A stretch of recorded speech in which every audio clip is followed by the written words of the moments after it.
is Teklife? Teklife, pretty much, that's a collective of the minds and the brains and the music behind the movement that we doing. It is Teklife. We doing this. It's all Teklife, man. Tracks, footworking. It's the lifestyle of juking and footworking, but our twist on it, and how we do it as ghetto techs. What does the word tech mean? I mean, really, it's an abbreviation for technician, because we spell it in the hood way, but we technicians of the craft that we do. We get on them big machines and them computers and we get technical with it. But ghetto. How did ghetto technicians come about?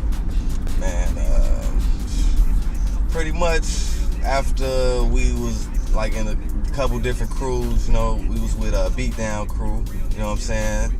Shouts out to DJ Clint, but at the time when we was doing the beatdown thing, I had went to another crew called Clown House, because they was putting out music and stuff like that. Me and Rashad came together. We was out in Detroit, and we was like, man, let's just do our own crew. Why not? We always rep other people's crew. Let's do our own crew. And we was kicking it with DJ Godfather from Detroit, and that's the home of ghetto tech. You know what I'm saying? So we was just like, man, why don't y'all just call it? Why don't y'all go by ghetto technician? So we thought about it. It was like, man, yeah, that's kind of dope. Fuck it, yeah, ghetto technicians, just like that. And who is the ghetto technicians? Who's in the crew? Me, Rashad, Manny, Earl, Traxman, Gantman, DJ Remy, DJ Pills, DJ Trey, DJ Earl, Big Phil, AG, Frost. Man, there's a lot of us. Boylan, man, Curtis, Rolo, Sonic, and we kind of deep. On a good month, when everything cool, bills paid, man, it's tracks every day. So that's, man, probably 2 tracks a day, something like that. Then probably might have a day off. So, man, in a good week, I'm gonna say about 15 tracks a week. And when it's slow, might pump out probably like about 7, half of that, just to make something, stay creative and stuff like that. Most of the stuff we do though don't get put out. We'll test it at the parties and stuff like that, and then that's what's gonna make the cut on the album, or we'll put it on SoundCloud and see how people respond to it. Big influences, like from me being young, I could just go back to like Michael Jackson, like first and foremost. Michael Jackson, Stevie Wonders, people like that. And then when I got a little bit older, when house music came to play, Cashmere, Paul Johnson, Gant, Rashad, Clint, Boo, Dion Milton, PJ. Man, there's a lot of cats. Traxman, like almost all the Dance Mania cats that was out back in the day, like, cause that was all the music that we danced to, and like really formed our style of making tracks now. You guys go between making heavily sampled music to sort of like stuff without any samples in it. Right. Would you prefer chopping up samples, or is it just the kind of mood you're in? Yeah, it's more about the mood, like, cause a sample is just gonna give me something a little bit more and full of sound than if I try to actually replicate it on a keyboard. If I'm not actually playing those instruments in the studio, then it's not gonna give me that same feel.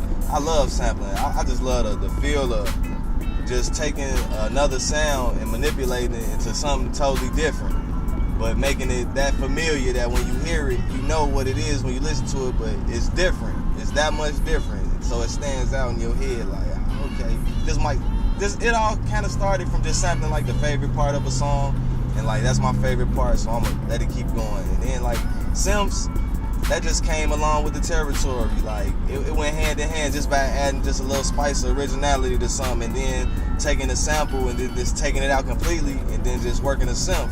So it's like an even plane when it comes to sampling and originality. Like we just try to keep it all going at the same pace. Like if I'm gonna make a sample track, then I'm gonna go right behind that and make some original with just no samples in it, you know. What about equipment-wise? What would you like to use? What's your favourite sort of kit for making beats? Yeah, everybody's favorite. If it ain't their favorite, they need to shoot themselves MPC.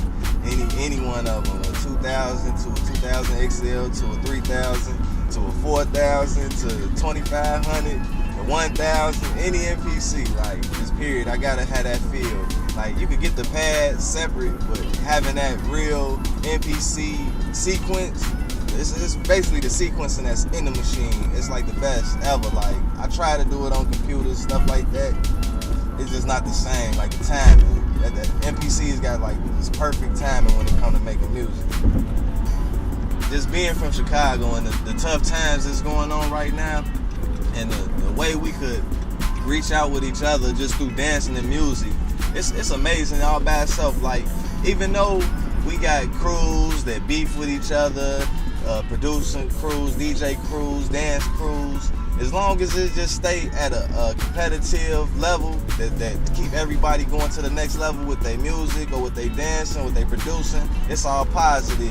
You know, because you got to have some type of competition out here. When we were coming up, it was just a lot of brains and a lot of talents that was just natural. It didn't take for you to look at no videos or nothing like that. It's just if you listen to music, you catch on to it and you'll come up with your own certain style with it. Which is now, it's like everything is so presentable and you can just go on the internet and it's on demand. It's like nobody takes the time out to find their own originality within the same format. And it's crazy because whatever you do, it's all the same. If you're playing a sport, if you're playing a certain genre of music or whatever, it's basically the same principles that apply. It's just all about your talent that's gonna make it shine. Whatever you do to make it shine. Y'all do the video work. Anybody can pick up a camera and do video, but it's about how you edit it and how you make it look and the quality of it, you know what I mean? So it ain't what you do, it's how you do it. And that's with anything. So I just hope that cats in Chicago could wake up and see that it's a way bigger picture than just here, and at the same time keep Chicago alive. Like I never want to leave Chicago. Like this my home forever. And I could live elsewhere, but this will always be my heart right here. And the people that's here, like, it's a lot of hating and a lot of that going on out here, but this is the realest city to grow up in, because it show you all the ups and downs, and they right there in your face. It's up to you to either recognize it, you know, and step up as a person, or you gonna get took under, like a lot of people do out here. How would you describe the difference between juke and footwork? Well, over the years, it done got all changed up. It was all ghetto house. You know, it always was ghetto house, just because it wasn't the 120 beat per minute house music. So once ghetto house was born, you had a certain 4 to the floor style that just kept evolving. And when it changed from just like dance booty music to people actually getting together with dance crews, that's when it turned to like juking and footwork.